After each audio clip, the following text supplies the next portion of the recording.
Trust the Force, Luke. Sometimes truth isn't good enough. I feel the need for speed.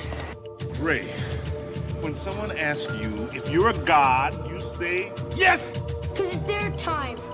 Their time. Up there. Down here, it's our time. It's our time down here.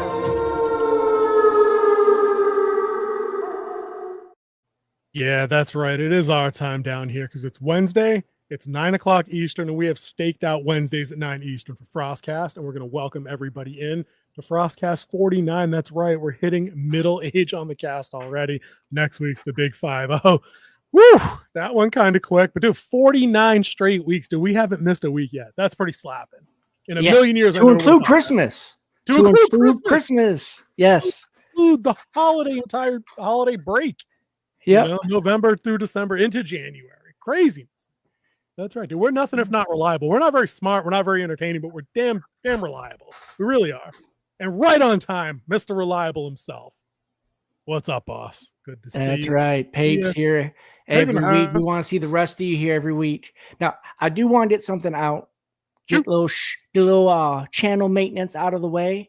So we were very happy with our response to our rewatch of Lost Boys. 80s. So we are starting a whole new segment called Retro Watch. We're going to be watching old movies and letting you know if it still holds up and what we thought about it and what it made it feel when we were kids. We have our first true installment of Retro Watch coming out tomorrow. So Indeed. Go ahead and hit that subscribe button, hit that notification bell so you don't miss when our new Retro Watch drops. We got to commit on a name, man. Is it Retro Drop has a nice ring to it. I'm not going to go back.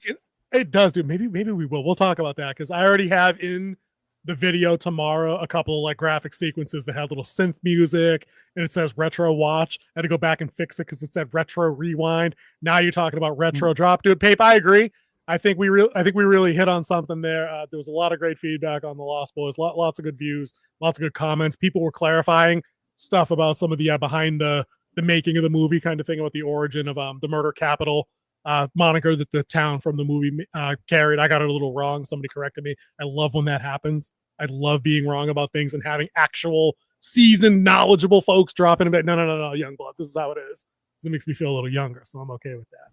But yeah, I'm looking forward to that. King Z has a mystery list of 50 that he picked up online. We're going to probably review that at some point together. But I think we already picked the next one. Yes. I think I might have by special request picked that one the other day. I don't know if we want to mention that yet. No. Maybe a little bit later. You should be surprised each week when you drop it. And that's the thing. This probably won't be a weekly situation because we got a lot of other playlists we are trying to balance. But we'll cover that.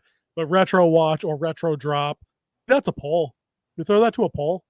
We just do like a community poll, see if we get some input on that from folks. Yeah, we should. Retro Watch versus Retro Rewind. Rewind versus Retro Drop. Retro Drop sounds cool. Be kind. I like that. Rewind. Oh, dude, we should steal that. Can Blockbuster's not using it, right? Blockbuster's gone. Yeah, we don't have to worry about Blockbuster anymore. We can borrow that. But we got a slate of topics today. This one's all over the place, man. I couldn't even barely fill the slate up front, and then like all kinds of crap just popped up, including a little Neil Druckmann, not really drama, but maybe. Who knows? Coming on the heels of the declining viewership for Last of Us Season 2. That popped in there. We got a trailer for The Running Man, which I had no idea was coming out yesterday. It just like appeared.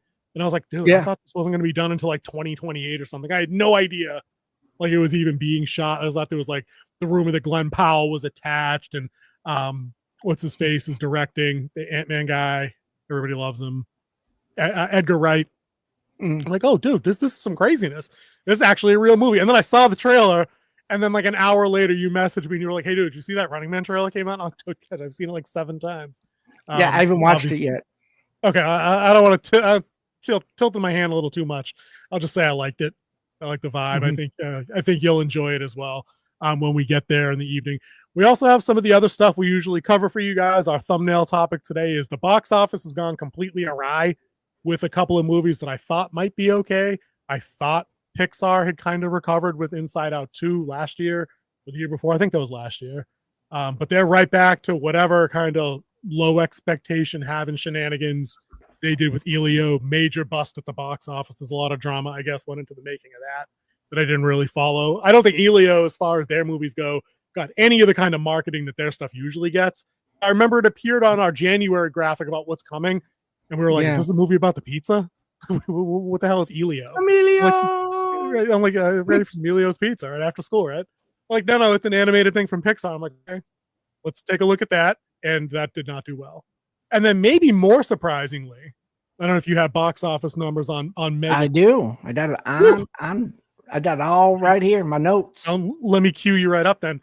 Megan, obviously a worldwide sensation when the first one came out. It tapped into like some kind of zeitgeist. People really grooved on it. Even the original PG-13 movie found its stride with like teen girls that were like into the horror movie light. They liked the style and the sass and some of the fashion-y kind of dance movie stuff from that. And then they did an uncut version that got it into like the rated R territory. And that got a whole lot bigger of an audience going from folks that like traditional horror in the vein of like Child's Play and stuff like that. Megan 2 just came out, and it might be like dollar for dollar the biggest bomb of the year from what I saw. You got numbers on both of these movies, or just Megan? Hit me with Megan. Since I got Megan 2. So Megan 2 was in 3,112 theaters, and it made its first opening weekend $10 million. Oh, God. There's scratch tickets that have bigger payouts than that, man. That is not a good look. The good thing is that it's already made half of its budget back. Dude, but Megan 2.0 had a marketing budget that's ginormous. So he might have made half that production back, but it's only downhill from weekend one with an opening like that. That's a bomb. That's an atomic bomb. Yeah, and honestly, I don't get it. Let me pull up those worldwide numbers. Ooh. Worldwide numbers. 19 million. Not looking good, dude. That's not looking good. When you compare that to the takes from the first movie, it didn't re-tap into whatever made that movie popular. And I haven't seen Megan 1 or just M3gan, however you say it, Megan, because they got a 3 for an E because they think that's cool and like all techie. I always thought Megan would have been a better movie if it pushed things beyond killer doll in some way that didn't make it immediately a Chucky comp. And they got halfway there, I think, for me, because they did the whole protect the kid after her stretch down in somewhere in the story. Like it got weird and it got different, and it was enough different from Child's Play that I think it hit everybody else, because there hasn't been a Chucky movie worth a damn in years anyway. Yeah, and like Child's Play, he was just trying to kill and find a new body. This one got like a overprotective, like, possessive glitch. Best friend. Yeah, and it won't let anyone happen to the child. It kills everybody else but the child. So there is a little bit of difference there. That's what I mean. It got there. Yeah, and it taps into that whole new fear of AI that is growing. And that was a little ahead of the time too, because Megan came out 3 years ago, 2-3 years ago, and AI really hadn't proliferated in public consumption 2-3 years ago. So it's a little bit different. But Megan 2.0, I remember I've seen trailers for this and everything I've seen since like last summer. Like it's been everywhere in marketing. And the initial vibe right off the bat for me was, this is nothing like the first movie other than the title character. Like they got this doll flying Superman style through like the Grand Canyon and shit. Its main antagonist in this movie is a military grade fembot teen girl, like Alita Battle Angel. I'm like, I think you've lost. You know what they did? They did the opposite of the Star Wars problem. They had a movie that teen girls were into, and then they tried to up the action and up all that stuff for like guys, I guess. And then nobody went. Like they turned their back on who liked this shit in the first place. Classic, classic Hollywood. They tried to up the ante, and like they had her build a team, and she needed an upgrade. It's like it's very nice. It looked weird because it didn't go with like you said, the original vibe of the first movie. Now if it went to where it was like a new model and a new kid, but this time it got even more protective. I think that could have been a play on this. Like the new model of Megan. Yeah, I could have done that, or if the Megan model the kid has if she kept her at the end of the first movie, however that might have worked, I have no idea. If she had kept her, but then the family got her Megan 2.0, and the dolls had that kind of back and forth rivalry to take care of the kid. I don't know. So they could have done something. A murderous Toy Story. So, dude, exactly. They could have done something. They could have been a dark comedy involved in there somewhere. But I think to go the action superhero route was a wild miscalculation, almost on the level that like making Joker 2 a musical that trashed the first Joker movie that literally everybody liked might have been a bad play. Pape says, haven't seen it. Did see Alita Battle Angel. That was good. Yes, it was. And I can't wait until part 2 of that comes out, because that's certain to piss some folks off, because I remember drama around that movie when Alita came out. What was the other female-led movie that came out at the time? Was that Harley Quinn? And everybody was up in arms that dudes actually liked and enjoyed Battle Angel Alita instead of Harley Quinn, the feminist comic project. Battle Angel Alita based off of like a Magna comic or a graphic manga? novel? Yeah, I think so. I think it is. I'm not sure. I've only seen the movie. I'm not that kind of media is definitely not my forte. So it likely could have been. It's the style in the movie is certainly indicative of a lot of tech, a lot of steampunk, like cyberpunk. I mean, like that kind of stuff, like Edge Runner, that kind of look. Yeah, I'm not her own design anime like and stuff like that. So yeah, I kind of lose track. I mean, Pape can back me up on this. It stands alone. Like I saw it, got the story. If there's an anime out there, I didn't feel like I missed anything for only having seen a movie. If that was it, and there we go. The Oracle has confirmed that it's a manga series. Thank you. But as a standalone movie, you could pick it up on Hulu or whatever, and you'd be like, oh, cool. She just whoops ass, and there's bounty hunters and a central conflict, and you don't miss out on anything from not having read the books. Yeah, or you wouldn't be aware that you're missing anything important anyway. Yeah, Elio has had kind of a bad go anyway. It was still going up against How I Train Your Dragon live action. Terrible release window. Lilo Stitch was out live action, so it might have just got lost in that. Whereas like people don't have that much discretionary income to go to the theater. Sure. I bet it'll have much better streaming numbers.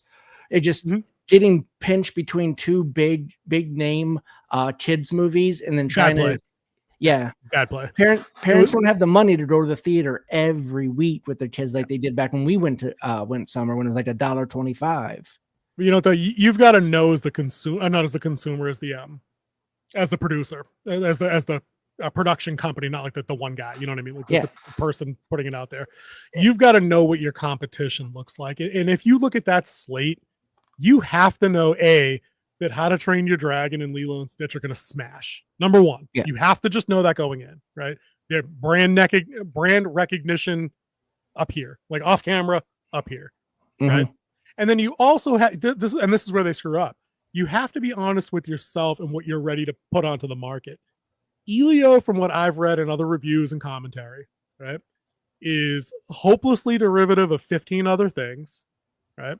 Was redone at least twice, driving up budgetary concerns, and initially focused, and I'm not going to do it as like a focused mode thing of the show, but the original conception of this show had a self-insert character via a lead producer who had LGBTQ, IA2, whatever themes, and that person was let go.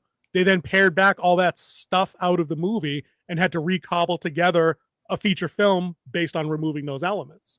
So you've already got the cobble job. How would you stack up that kind of hack job against How to Train Your Dragon and Lilo and Stitch? It's just a bad play. It's just a bad play. Pape says Elio died 2 years ago when they hired. I think it was just hitting on that. And that's the person that they bounced and had to go back to the drawing board and reshoot stuff. And if Wish has shown us anything, when these morons go back and reanimate 95% of an animated feature film, you drive your cost up to well beyond $150 million or whatever they're going to say that it was to make it. And that's just not the case. And then they skimp on marketing like you were talking about. You know, it didn't get that kind of recognition because they probably didn't think it would do well. But why wouldn't you hedge your bet and then drop it in August then? So it's saying that its budget is being rumored to be about $200 million. That's it, dude. Like that's the whole thing right there. What did it bank worldwide opening weekend? 30.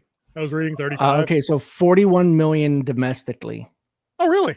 It's been out for 2 weeks. It's been out for 2 weeks now. That's an opening week. I was reading in the neighborhood of 30. A 50% drop would be add 15, so that would put it to 45-ish. on average, it's about a 50% drop. And It might have been worse. 76 worldwide. Done. Stick a fork in it. And again, I don't think that there's the core story idea to Elio, as I understand it, is there's a little kid, he feels left out, he doesn't have any friends, his wish is to, go to space and live the adventure. And that's classic. That's a classic story concept. Let me go somewhere where I fit in. That doesn't have to be coded for straight or gay or anything in between. It's a universal human experience, right? You can have a little brown boy be the main character. Again, nobody gives a shit about that. We've done this ad nauseum in the last 5 years. None of those things are effective shields against criticism for a subpar story or a subpar animation style. Everybody is over the CalArts art design, the sausage mouth bullshit. It's not fun to look at. It's not engaging. Like, I did go back and watch animated How to Train Your Dragon the other day after we saw the live action one. Superior in every way. Dude, Shrek is how old now? 25? Yeah. I don't know. Shrek 1? Somewhere around there. Gotta be, right? It was a half my life ago. Superior in every way to the trailer footage I've seen for Elio. Where we play, they do the same shit they did in Ironheart. The main character in Elio, right, of course, is a person of color, accomplishes his goals by stealing things from the white kid. Like, who's the racist here? Like, us are the people that keep drawing brown characters that perpetuate stereotypes. It's not me and you. You know what I mean? Like, Jesus. Somebody pointed this out the other day. It was a great comment. The problem with Riri Williams and Ironheart and Elio is that neither of them are enough like Miles Morales to be stomachable to literally anybody that isn't willing to steal something to further their goal. I like Miles. The things with Miles is that he just, the same thing that happened to Peter Parker happened to him, and then he's just trying to learn his way through there. Right. There's a huge difference. It's not stating that Tony Stark wouldn't be Tony Stark if he wasn't a billionaire. Right. Okay. And Miles Morales didn't have to steal Peter's uncle's car. You know what I mean? To get to school. He didn't have to steal Peter's suit. He built his own suit. Right. Added his own flair to it. Right. But you know what I mean? Like, it's these clowns that they hire, the EEI activists that they hire to spread the messaging, don't realize that they don't do themselves any favors when the only type of non-white experience that they're capable of writing, Miles paid his dues. That's exactly my point. That's right. And don't get me wrong, the character is still derivative of it. It is still tokenization of a Spider-Man. It is, but it's well done, and it's emotionally engaging enough and relatable enough that you give it somewhat of a pass. I like Into the Spider-Verse, the two movies that I've seen. I'm never going to buy a Miles Morales book because it is derivative, but I liked what I saw on screen. I liked that animation style. The books aren't bad either. I've read a couple of the books just standing around. I didn't buy them. I just, stood around and read them like, you used to do. Which is why now when I go into my local comic shop, they actually have signs up that say, please don't read any more than the first 3 pages before your purchase. Yep. It's for people like every me. shelf. It's for you. Dick. But yeah, they write these writers write these people to perpetuate stereotypes, and then they cram in every checkbox they can, and somehow, and again, I've already seen brass at Pixar. They have articles out there that have been written. Stop complaining about wanting new stuff if you don't come out and support new stuff. I'm like, dude, you don't get it. Just because you stripped out questionable or objectionable material that's questionable and objectionable to like a majority of parents doesn't mean the rest of your product is then good. Like, stuff used to suck before we had the culture war argument. You know what I mean? Like, WandaVision to me sucked. It's got nothing to do with culture war. It's a terrible show. I did not like it. You remember when everybody didn't like Thor 2? Yeah. Anybody remember that? Exactly. We were doing, nerds have always done this. We should have gatekept y'all with the thin skin that couldn't handle the fucking disagreement. That's what we should have done. But not, because nerdom is inviting and inclusive and always was. This is where we're at. Now you can't criticize Elio or Ironheart or anything else and not have the labels thrown. But the thing is, now the labels, nobody cares. The labels, it's like, you have no power here, Witch. Gone. Yeah, I just quoted Wicked kind of a little bit. Oh, well. I'm inclusive. I'm inclusive that way today. But yeah, dude, I don't know, man. I'll let you know. I have nothing else to say on Elio or Megan. I might go back and watch OG Megan. I'm intrigued.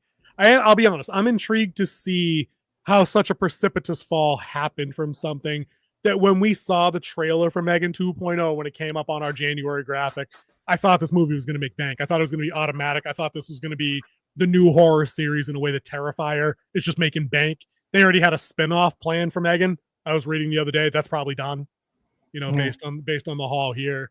So I might go back and watch Megan. The thing is horror is easy. Sequel horrors are hard. Yeah. And Megan 2.0, to be clear, like we said, it is a sequel, but dude, I think that the safety, the boundary for sequels is you push things like 30% from the OG. You want to expand the lore or something like that. You go about 30%. You get to 50%, that ice starts to crack a little bit, and you got to be real gentle where you step. You start adding superhero shit to like the Killer Doll movie.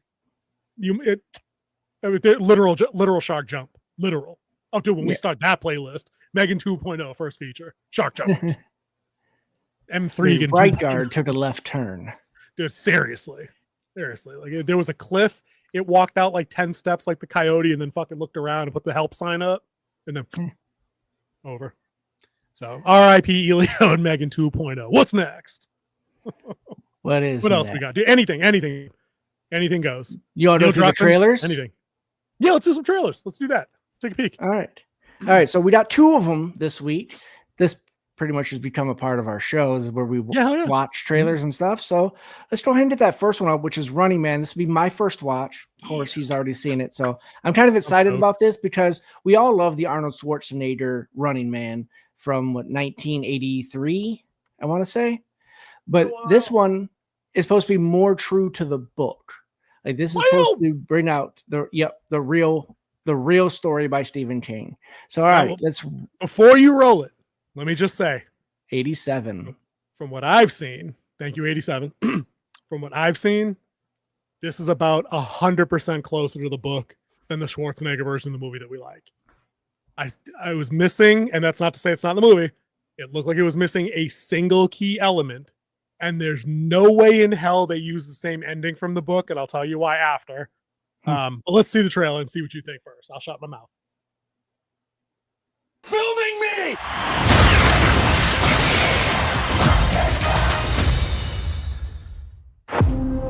Ben Richards, 35. Mary, 1 child, in medical crisis.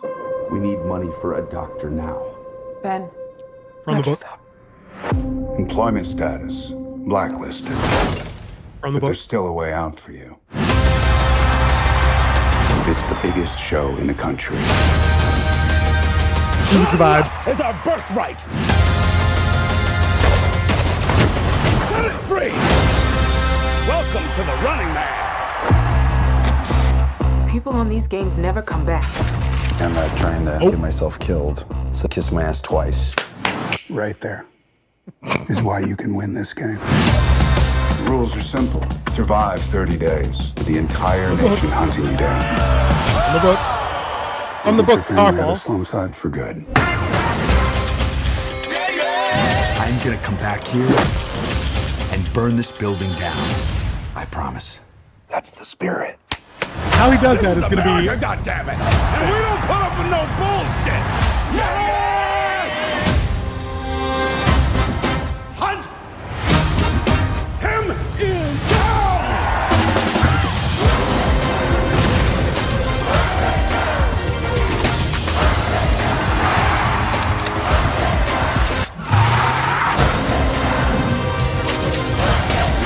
Stop filming me! Have you ever wondered if this game is rigged? Guess we'll find out.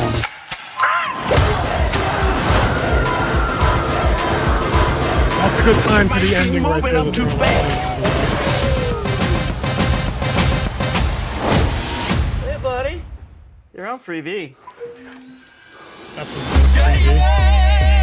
Need to pump the television. You better run! One shot. I got a grenade! Back at you.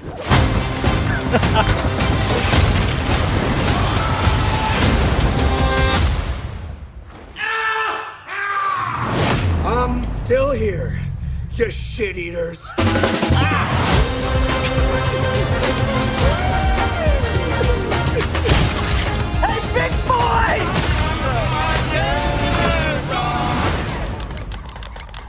Are you crazy?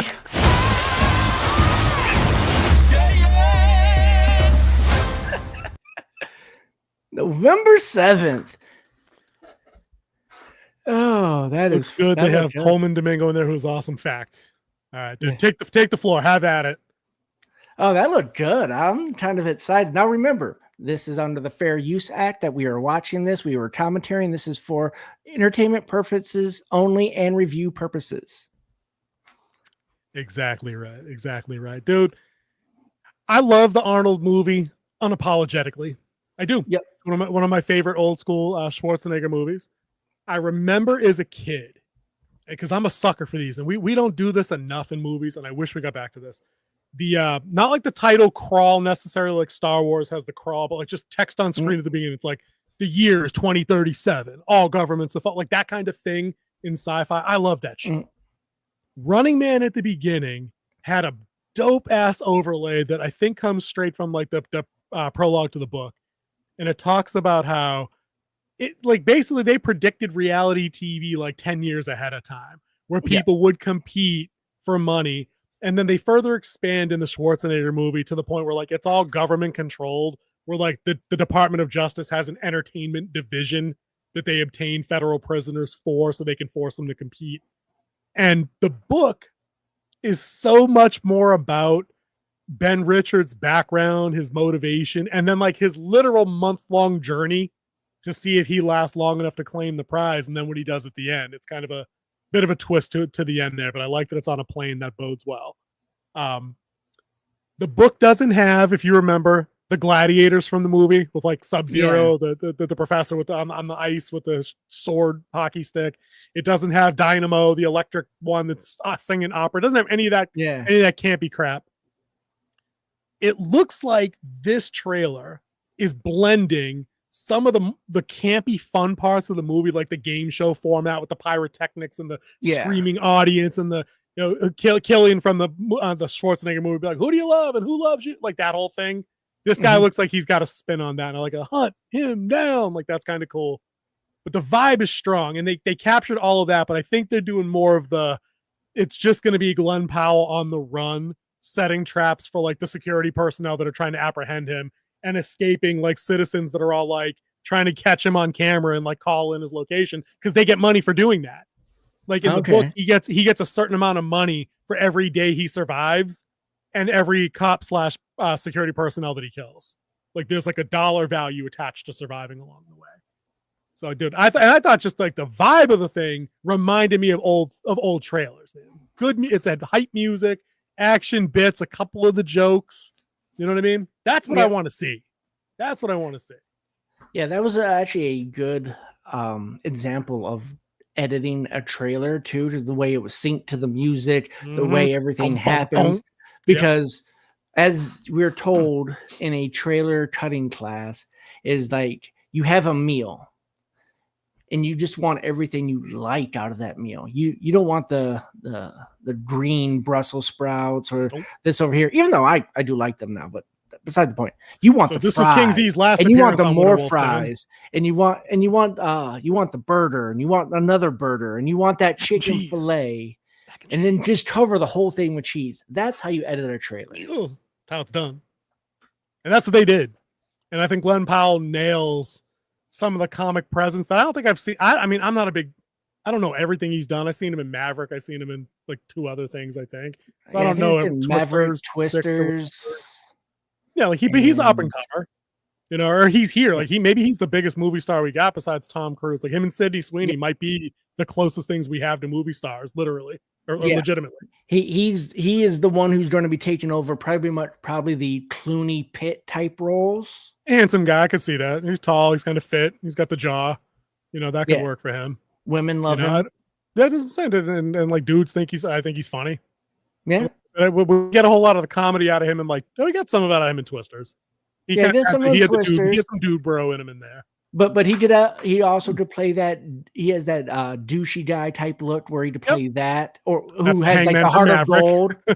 Yeah, okay, that's not the douchey guy. Yeah, that's what we're probably getting out of this here, where he's the concerned dad, who's blacklisted. There is a good amount of social commentary in the book, right? And in my opinion, you know, despite our particular political leanings one way, the book has a very, it's not particularly nuanced, but it doesn't beat you over the head. Like you said, the book's 40 years old. It's a product of a different era when people were more talented and could hit on these kind of themes without being preachy.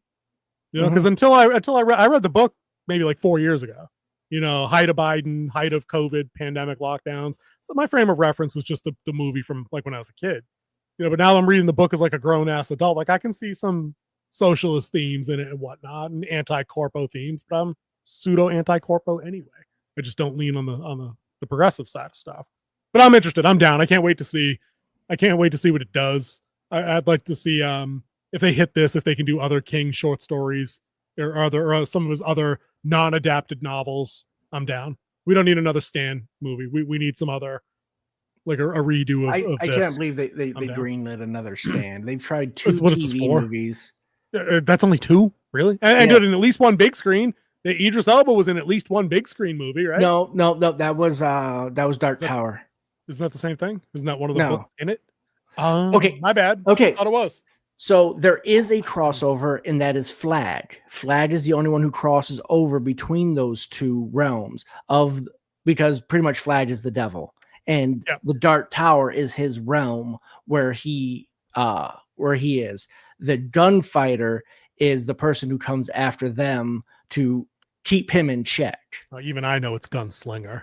Gunslinger, gunfighter, same difference. Come on, dude. No, one of them sounds cool. The other one sounds like a cowboy. But yeah, I can't believe that. I've heard it both ways. They're doing that and not going back and redoing like the Langoliers or something that was terrible, like an 80s TV movie. We've had this chat. We had a whole big chat about this. Yeah, we had a whole thing on Stephen King. Which I still believe Stand By Me is his best adaptation of a short story. I mean, Shawshank was originally a short story too. Shawshank was a short story? Yeah. Mm-hmm. Oh, I didn't know it was a short story. I thought it was one of his regular stories. Nope. Short story was in, I can't remember the, so it was the Shawshank, it was Rita Hayworth and the Shawshank Redemption or something like that. It's in a book with 2 other stories, I think. It's in not an anthology, it's just like a collection or whatever. I can't remember what else is with it. Yeah, dude, I'm all good with seeing the Stand in any of its configurations. I know those books are 1,200 pages long, and people love them, but it's too much for me. I listened to the audio book. Thank you, Pape. Different Seasons. That was the collection that had the Shawshank Redemption. Yeah, dude, I know, but you don't do the driving thing anymore like that. So I mean, I don't think you're doing a 1,500 page book series at your current job either. You know what I mean? It's tough. Right now I'm taking a break from audiobooks just so I don't get influenced in what I'm writing. Once I'm done with the first draft, audiobook shall be coming back. I have 6 credits on Audible that are burning a hole through my hand. So I am ready to get me some audiobooks and get some listening. Like if you follow me on Goodreads, you see that I'm usually around the 40s, 50 books read a year. Right now I'm at 4. So my dude's been working hard since February on that novel, though. So I mean, it's a thing, and not like Brian Griffin working on a novel, like really working on one. Yeah, I'm on chapter 39 for anyone who wants to know. There we go. We might share some details about that separately in a different collaborative video we do. But what was our second trailer? I don't remember. This is one you asked for after I sent you the Twitter cut that we're going to show here in just a second, and that's Project Hail Mary. Oh, dude. I just saw this earlier when we saw Jurassic World. So yeah, let's now that let's roll it. Yes, Pape, that's right. The body was in that collection. That's right. Good call.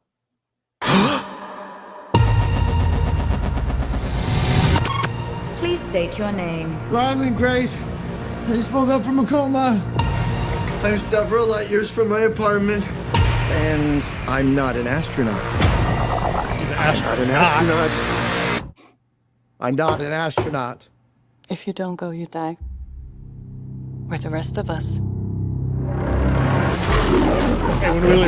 The sun is dying. You are the only scientist who might know what this says. I'm just a teacher at Grover Cleveland Middle. You have a doctorate in molecular biology. I need you to come with us. This is Project Hail Mary. The sun is not the only star dying. Every star was infected by its neighbor, except one. Why? We don't know. Which is why that's we built a ship wild idea, isn't it? to go there and find out. It's 11.9 light years away. The astronauts die in space. It's what you Americans would call a long shot. Hail Mary. I get it. Who on earth is going to sign up for this? If we do nothing, everything on this planet will go extinct. You read this book, by the way? You'll find a solution. Oh, the guy that wrote The Martian. You are my solution. I read The Martian. Me too. I put the knot really in good. astronaut. Andy Weir. I've never done anything. I've never done a space. I can't even moonwalk.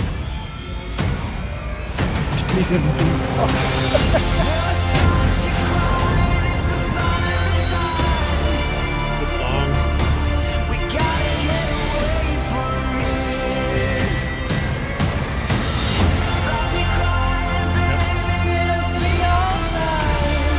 I understand the stakes. I do.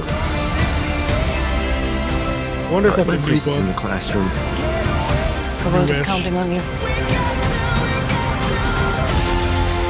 This might be very hard for Gordon you Miller. to understand.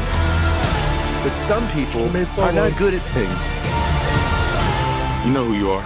You're gonna do great. I conquered Zero G in 5 hours. Object approaching. Oh my god.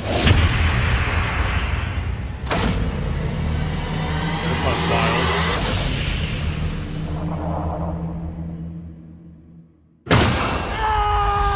So I met an alien. He's kind of growing on me. At least he's not growing in me, you know, which was a concern for a little while.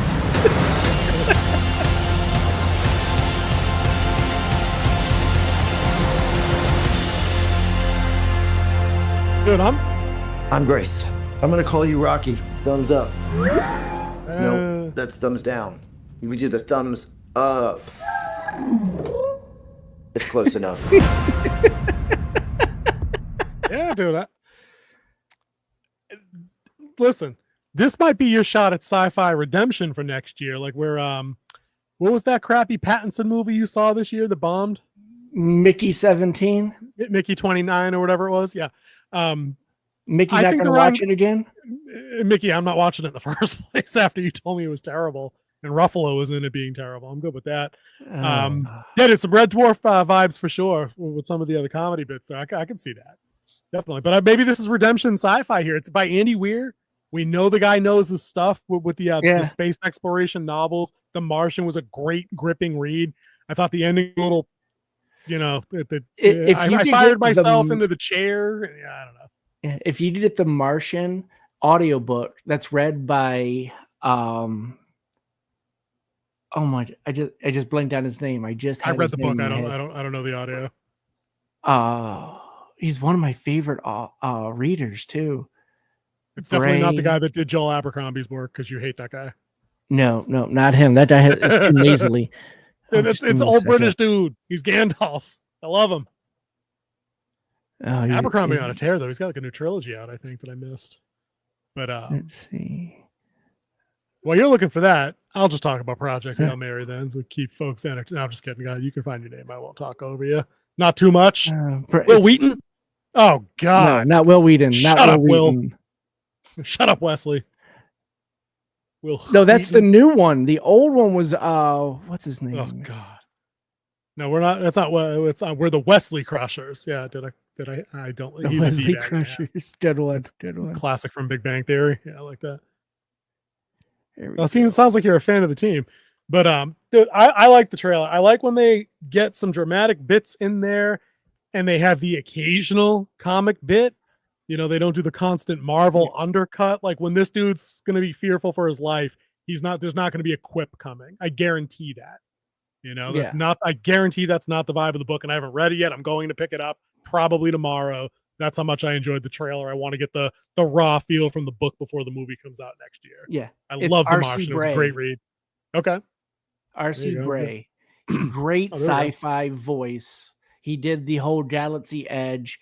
He does a lot of military ones too. He just has that right up your alley. Yep. If you listen to the audiobook for World War Z, have you done that? No, because I love the book. I've had the Max Brooks book for forever. They do it with a full ensemble cast, like Alan. For each reading. For each story. Oh, cool. Yeah, we could do a whole video on World War Z and the best big nuts out of that story. I love those. Not the movie. No. The book. The book. We can do a whole video on why the movie's terrible. As good as Brad Pitt was in that, and I did think he was good. Not to get sidetracked, he was okay. But that you can literally see where they changed writers. Oh yeah, halfway. It was after the Israel the left turn. Mm-hmm. Yep. Whoop. Mm-hmm. Right guard. I'm glad they did the Israel part though. The Israel part was one of the best vignettes. Yep. Yeah. The wall climbing thing actually had me uncomfortable. I'm like, the wall climbing thing for me at that moment was like the first time you saw fast moving zombies in like 28 Days or Dawn of the Dead 2004. Yeah, fire you're like, zombies. You're like, oh snap! Like, what actually would I do? Because they had a fucking helicopter gunning shit down, and that wasn't good enough. Yeah, and you know just kept building the pile, and right? And got the helicopter right. I'm like, oh, didn't see that coming. You know, but here we are. But I've since used that tactic in every zombie game I've played, where now you got to shoot the bottom of the tower of fire ants, and then they fall on themselves, and then you light them on fire. Yeah, that works out pretty good. Just did that in Days Gone the other day. That's a banger game. Usually works because napalm sticks the zombies. Dude, fire is the absolute best move in Days Gone. You throw the attractor grenade at your feet, right? And then when they run up to you as they're chasing you, you throw the napalm Molotov over your shoulder, and then you just run. You just keep going. It's just hilarious.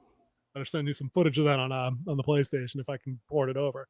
But what do you think of the trailer? Give me some high points. Your takeaway. What do you think of the vibe? Oh no, it looks really good. It looks like it could be a fun journey story. Absolutely, with some heart, with some heart in it. A little, but the comedy looks really great. I love Ryan Gosling as an actor. Yep. He is talented. I loved him in The Fall Guy. Killed it in Barbie. It was his movie. Yeah. There, I said it. I'll say it. Yeah. Mm-hmm. He was kind of. I have not seen Barbie, so dude, I don't know. You should watch it as the social experiment that it deserves to be watched as. I'll say that. It was not fun. It was interesting. It was interesting to see what they tried to pull for messaging and how they undermined themselves in the execution by making Ken a second-class citizen while they were decrying being second-class citizens. It was hilarious. Hilarious. But anyway, wait, Ken-larious? Nah, it's too big of a stretch. I won't go with that. Your paper's just saying he hasn't read it. Sounds like you might have to. Dude, highly recommend it. It's a collection of short stories about after the world has fallen apart. And somebody's kind of going around collecting stories from all over the world, starting in Wuhan. Ironically, don't banish YouTube. It's actually in the book from like 30 years ago, right? Through Africa, Brazil, South America, not South America, India. The India-Pakistan one was good too. The battle on the bridge where like there was the Indian general saved both sides worth of troops. The best one was the Blind Samurai in the Garden. Blind Samurai is the best.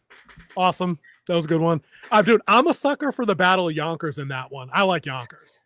So in the audio book of it, R.C. Bray does the Battle of Yonkers. Nice. He's the one who's the voice for that, telling the story as one of the soldiers there. No, wait, was Yonkers the one where the American Armed Forces lost, or was that the one where they figured out that old battle tactics like firing lines would work well? No, this was when they lost. Oh, Yonkers was the losing effort. Okay. Yeah, until they dropped the air burst. Yeah, they basically went in super hot on. Yeah, because I remember reading. What I loved about that, the American sides of those stories was everything was very. The only reason we pulled this off was because we figured out boots on the ground was the only way to do this, and we had to do things slow and methodically when we were like clearing fields and barns and shit. We were always in like a shoulder distance spread, and we were always looking low for crawlers in the grass. But I remember that one part where somebody was telling the the recorder. We figured out that just going in like buck wild and just spraying shit down didn't work because people panicked when they ran out of ammo. Lines of communication, there was too much of that. Everybody was tapped in and everybody could hear panic elsewhere, and it bled and it infected everybody else.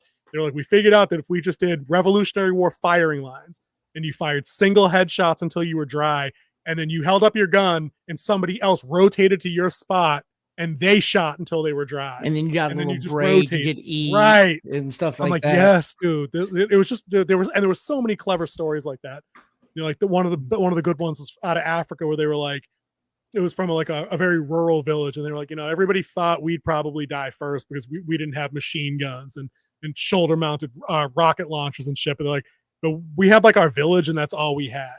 So if one of these asshole walkers showed up onto like my neighbor's property, I had to go kill it. And you guys didn't have that in the States because your domain ended at your fence and you didn't give a shit. You didn't care if your neighbor was in trouble. And I was like, dude, that hit. Like, there's a lot of good shit in there. Like, it was good commentary, I thought. But we got sidetracked.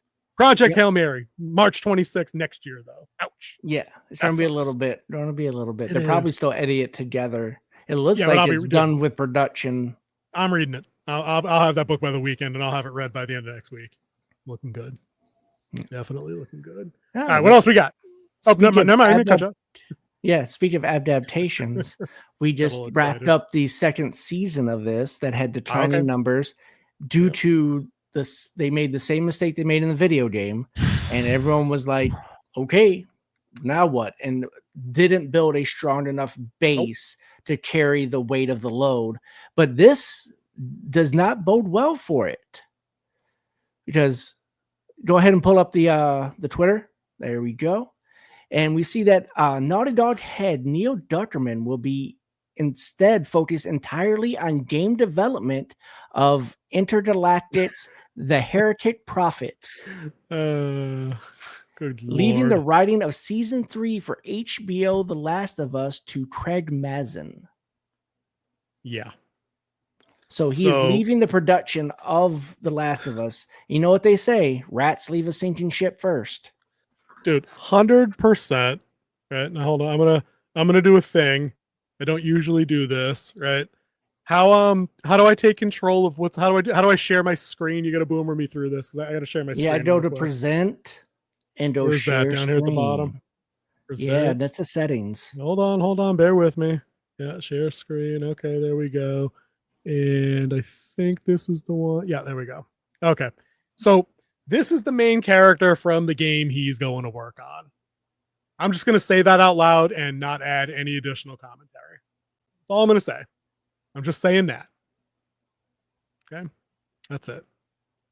Now I'm closing it because it's going to be hilarious. We do not sponsor Pepsi on this podcast. As one, Not for yet. not paying us, and we don't give free advertisement. But they should, because I'm big into the Pepsi products up here. But dude, he's leaving to go work on a game that wants to explore themes of secularism versus Christianity. You get that? That's the backbone of this game, right? 5 years removed from the only time in history where that game might have sold, right? Featuring that character in a world where we now have characters like the lead from Stellar Blade or the lead female characters from Expedition 33. And we're getting back to the ultimate recognition that sex always sells, always, for both genders, period. There's a reason I'm not on the cover of any teen YA romantasy books. I'm not replacing Fabio anytime soon. And there's a reason Melissa McCarthy is not on the cover of any, or was not on the cover of any men's magazines when we had those. It's an undeniable fact of the human experience. People like looking at attractive people within whatever cultural guidelines those are. Because of course they vary like everywhere geographically over time. This dude's bailing from this project because HBO 100%. And I saw he had a little thank you thing, like a little thank you post himself on Instagram, like from Naughty Dog. Oh, it was a blast working on it, but we're moving to pursue other things. And this was a good time to move on. Dude, I've heard all that shit before. That's what happens when someone tells you have to go. Like that you're out. That's what happens when you depart. We wish you best in all your future endeavors. In all your future endeavors. Exactly. That email to get sucks, but that's exactly what that is. That dude gave that going goodbye because the season dumpstered, like you said. It's and it pains me to have you be the one to say that because you're typically so much more optimistic than I am that I hate when you have to come to that realization that shit was terrible. And like literally, or maybe not terrible, but disappointed. I'll be fair. It was. I would. Yeah, I wouldn't say completely terrible. I would say disappointing. Disappointing. There's a spectrum though. There's terrible and there's disappointing, and because it didn't have the base to hold the weight of everything. Right. And I think neither they did the chose game. The wrong point to try to do it. Where now they're going to go back and go through the same days again, just from a different point of view for season 3. I don't think it's going to hold up, and I think HBO is pretty much not going to give it the 4th and 5th season they said it needed to finish the story. There's no material for it, dude. The reason Druckmann can get out of here now is because he can say, here's the story Bible to the other half of the game that I wrote that was bad.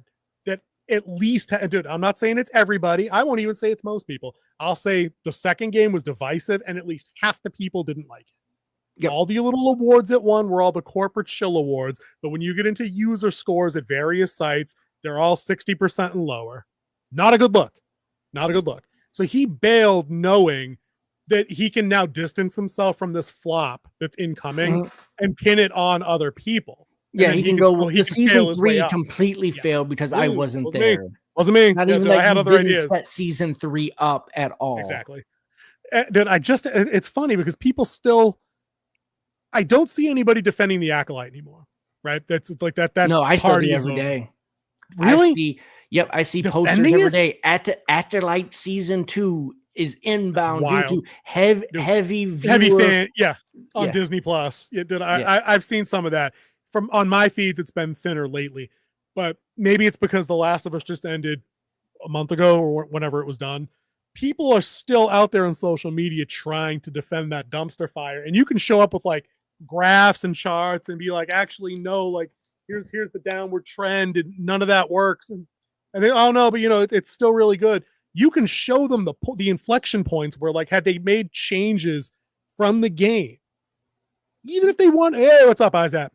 Hello. Even if they wanted to keep the Joel death, which I argue is the thing. It's the TLJ moment of that show. Everybody that never heard of the game that watched season 1 bounced after Joel died. All you can hear is Jason Bateman going, "That's a bold move, Cotton. Let's see how it plays out for him. Let's see how it plays out." And I'm like, dude, but you know what it is? It's the bold, it's the non-boldest bold move I've ever seen. All game players knew this was going to happen, and it should have been cause for the guys at HBO, honestly, to review game figures and be like, listen, we get you were trying to tell this story, the cycle of violence, and now you're going to tell it through Abby's eyes. But we're noticing a trend of negative feedback everywhere about how that story played on social media. Is there a way to change this? Is there a way to tell a season 2 that is different from the game? But you know what happened. Dude went in there like every creative on earth, and I get this. That was his baby. It's the one he wrote. Can't change it. It's the project I wrote. It means this to me. It's progressive. It checks these boxes. Half of the people did like it. They're like, yeah, but was it really half? Because then they didn't stick around for your show either. Yeah. They didn't. Was it a commercial success, or did you have to start selling it in the bargain bin at Best Buy for $5? Not 5, but it was half off within 5 weeks of being launched. Like, you could walk into Walmart and pick it up for $40 instead of 65 or 70 or whatever PS4 we're going for when that came out. Fact. And then we can track the sales of the remaster that went nowhere. Unlike the sales for the several remasters of Part 1 that everybody shelled out money for. You know what I mean? Like, the numbers never lie. So that dude taking off, I'm like, as I said, good for you, dude. The ship first when it's sinking. It's just disappointing to know that some clown like that will inevitably fail up and get another crack at something. Like, God forbid he land on like a future Game of Thrones project or something, like some other spinoff, like when they get around to like Night of the Seven Kingdoms or whatever the hell George has planned. That ass clown will end up there and dumpster somebody else's work next. That game he's working on is going to bomb. It to me, or was it something I saw on Facebook today? But it was an author. He goes, "When I promise you a book, unlike George R. R. Martin." Yeah, it was me. It was the guy that wrote the Witcher series. Yeah. Shots fired. Shots fired. He's like, "Oh, I say I'm going to write a book. I'm going to write a book." Punk. They're like, "All right, dude. I mean, you might want to get to work on that thing because I think you're a few years in between books too. But you're not 11 years in between, and George is. Yeah, but that's all I got on Druckmann, dude. I hate that guy. That guy was the clown that was suppressing YouTube channels at the height of YouTube, shadow banning and taking videos down, having third-party companies and legal departments go after channels and say, you're using copywritten material, but it's literally you and me, our talking heads, with no footage, no sound, no photos of like internally leaked documents. It's just our opinions on leaks and rumors that we heard, and channels are getting struck, not just claimed, struck. Yeah, like, you're a fucking clown, Neil Druckmann, clown. Naughty Dog can go eat a big fat one. There will be no patronage of future projects from the Wolf on that one. That's a fact. Oh. Dickweed. Strong words on the Druckman. It's clown shoes, man. It is. It's clown shoes. It's basic bitch punk made stuff, and I don't like it. I really don't. I don't know how to segue into this one, but we're moving on to the next topic. I couldn't take that last bit and try to spin. I just couldn't. It wasn't there. But we're going to sit there and we're going to talk about our debate topic of the day. There we go. If we switch cities between Metropolis and Gotham, between Superman and Batman, who will have the hardest time switching over with their villains? All right, you go first. Walk me through some ideas here, because I don't know. So one of the things I would actually really look forward to is Batman and Lex Luthor going mental against each other. I can see that. Two humans. Yeah. Two geniuses. I think Gotham would break Superman's soul. Okay, all right. I can see it. It's got the Joker would have him crying in about an hour. Dude, the Joker caused the injustice line. You're not wrong. Yeah, the Joker got Lois killed, and we all know how that popped off. So yeah, there's that. He tricked Superman into killing his own pregnant wife that set off a nuclear weapon. Just saying. I mean, it doesn't get more who won the argument than that. Dude, I don't know, man, because it's like Batman, you think, would go to Metropolis and mop just because like Metropolis is supposed to be like the brighter, easier city, but it's still a shithole big American city. So he's still got all his usual. But Gotham is a mixture of the worst part of Chicago mixed with the worst part of New York. Yeah. I mean, it is. It is. But it's still Superman, though. So, I mean, assuming he doesn't run into like an injustice level event, I mean, Superman can clean up the Scarecrow. Superman cleans up Clayface and Killer Croc and who Bane. Superman destroys Bane. I don't. I think it's a lot easier than you think for Superman to just go in and do what he has to do quickly. But will he still be Superman, or will it break him into the Superman that takes over the world? Yeah, I mean that's the concern. That's the concern for sure. Here we go. Here we go. Expert opinion. Superman cleans out Gotham fast. Batman would need to up his power level to deal with Superman Rogue Gallery. Dude, that's kind of what I was driving at. But I mean, it's like it is still Batman. He has tangled with him before. And how long does Batman have with this prep time? And that's always the thing. Given enough prep time, the whole Godzilla thing is a thing. I mean, that's a pretty solid question. But I mean, which Superman villain does Batman struggle with? We can't go with any of the Justice League threats like Darkseid or you're talking about like cosmic level kind of threats. Yeah. Okay. Right. So pitch some more. So who are Superman's typical, arch rivals that are tied to Metropolis and that are not tied to Superman? Brainiac, right? That's a prep time situation, but yeah. Okay. Can he do that with prep time? I'm not too familiar with the power set. See, Super Suit Lex Luthor is, I think, like if we did the King Z pitch of the week, I think that's what he'd give us. I think that's what it would come down to. He'd lift something from the animated movies or shows or from the video games. Because Lex in the MK versus DC in the Injustice games has the power suit, and he's a fun character to use. Given he's basically like Iron Man. He's got some travel and some rockets and shields and shit, which is kind of cool. I guess I don't. Now, see, that would be the fun part, is that Superman ends up in Gotham looking for the Joker, but he gets there and he's not there because he's gone to Metropolis and just opens up shop because he can. Yeah, because he doesn't have to worry about any gangs there, because there's no Fartonis, there's no. Because Superman's basically got it cleaned out to that higher level of I just think that the Rogue Gallery in Gotham, the worst city in the world, would just break Superman's soul, and he would no longer be Superman. He would be Dark Superman or something like that. He would be Kal. He would start going by his real name because he's just like, I'm not super.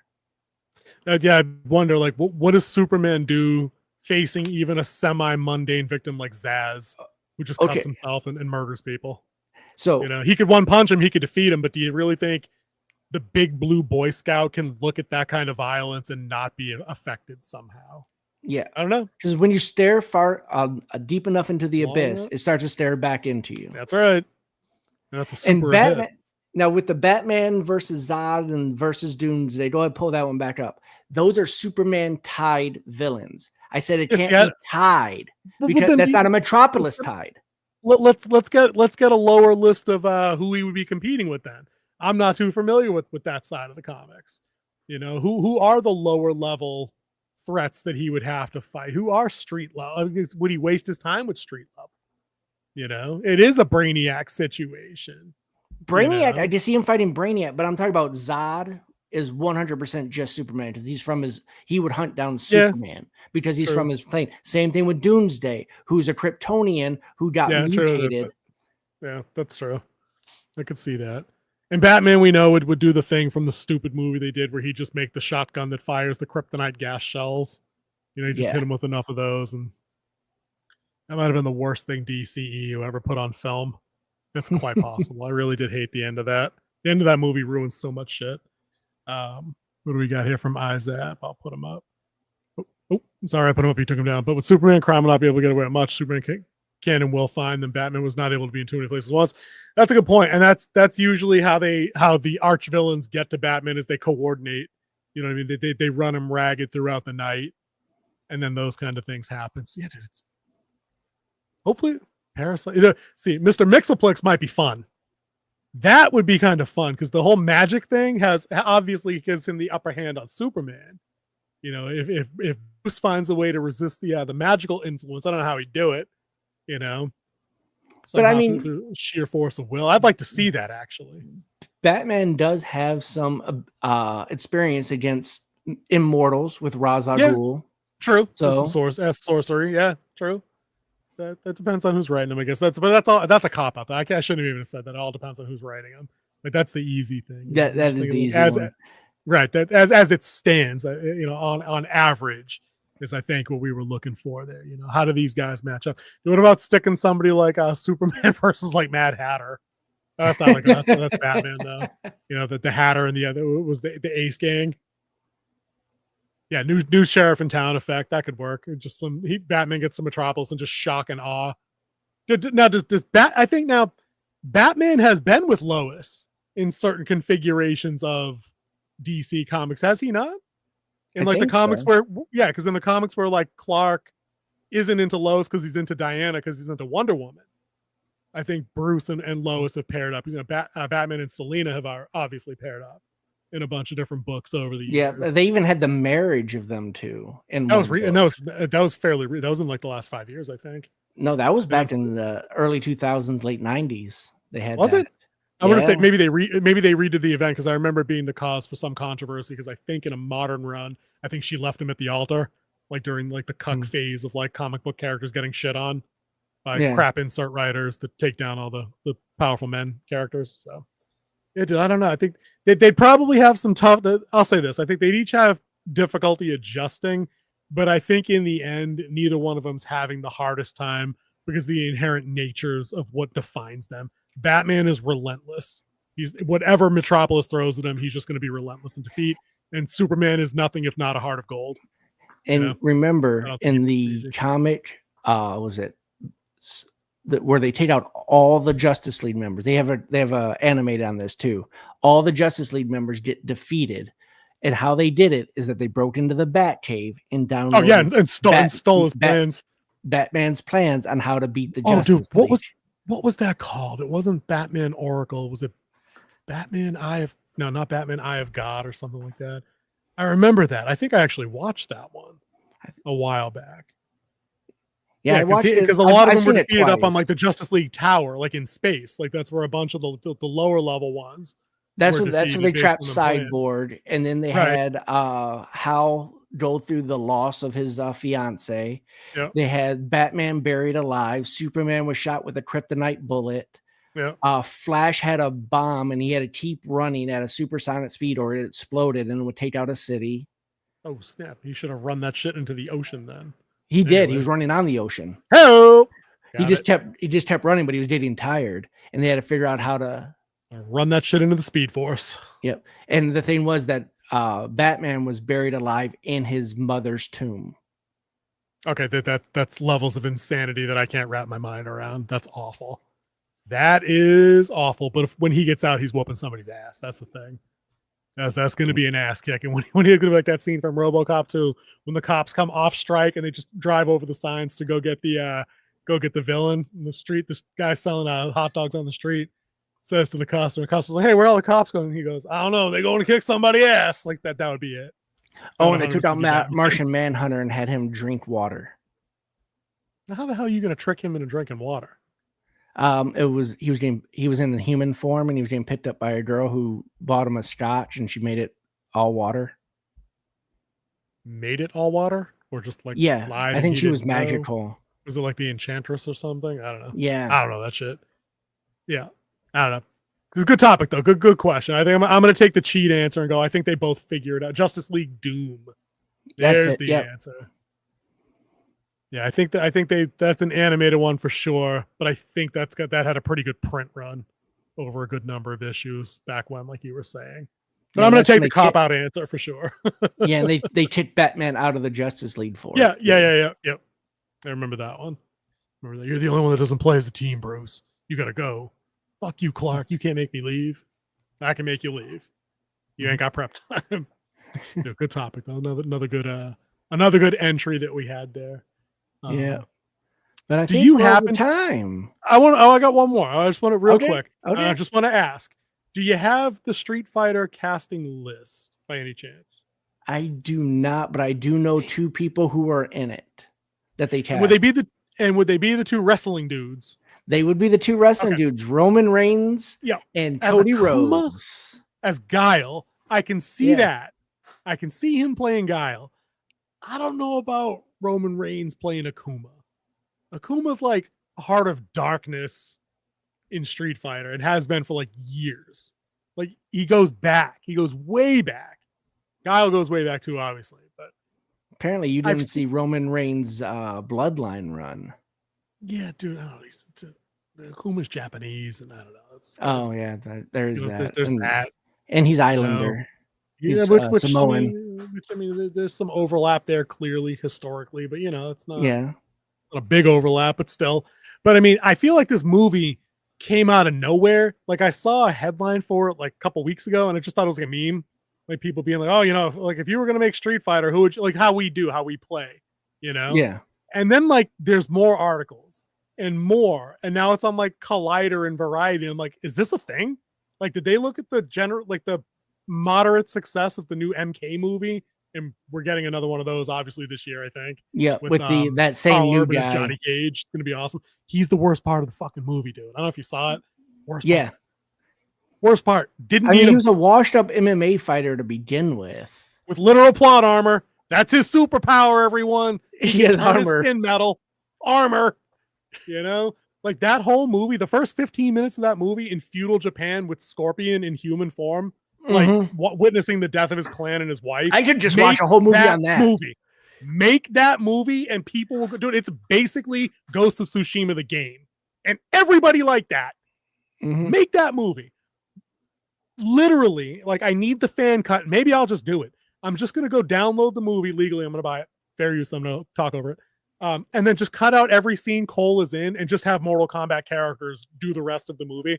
Or maybe I'll edit myself in saying Cole related shit, but as like an MK character they didn't use in part one, because he's the best part. But the ending to this movie is Cole with plot armor beating Goro in a barn or like in a junkyard or something. Like, no, you were right there. You had Shang Tsung getting all the bad guys. You had Raiden getting all the good guys. They were about to clash for the tournament in a barn. And then they even had Kung Lao in it, throwing his hat around. Hey, dude, he had a hat fatality. He killed one of them with it. I think he killed... No, it wasn't Sindel. It was somebody else. Oh, it was Natara. Because they actually had Natara. They had like a new-ish character from like MK Deadly Alliance. That goes back like 20 years now. It's not even new anymore. It's new to me because everything after 4 is new to me. But like, they had all these things. Dude, the guy that played Kano was great. He was like an Aussie dick. Like it worked. And you put Cole in there and his daughter's 9, and telling him to stay calm in the corner, like in his corner at the fight and step back and, lock in. I'm like, stop. Take all that shit out and make a Mortal Kombat And movie. I win with an arm bar. He armbarred Goro, who's got 6 total limbs. Oh, and weighs 1,500 pounds and could kill you. He could crush your skull at will. And they did that. They did that to my boy Goro. Look what they did to my boy. Like, it was terrible. And you should pay, because it's one of the greatest theme songs ever done. And we can't even hum it here because they'll catch us on that one. It's happened to me before.